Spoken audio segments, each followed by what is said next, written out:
Thank you very much, Mr. Speaker. Can I also welcome and thank the Select Committee for this leasehold reform report, long overdue.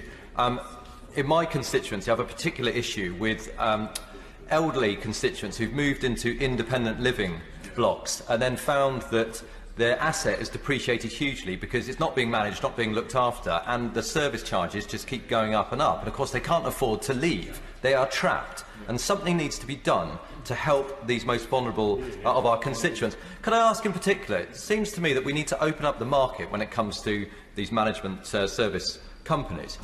Did the Select Committee look to see whether it would be possible to allow leaseholders to actually set up their own community interest companies so they can actually take on the responsibilities themselves, and they're not going to rip themselves off as they currently are being by some of these unscrupulous companies?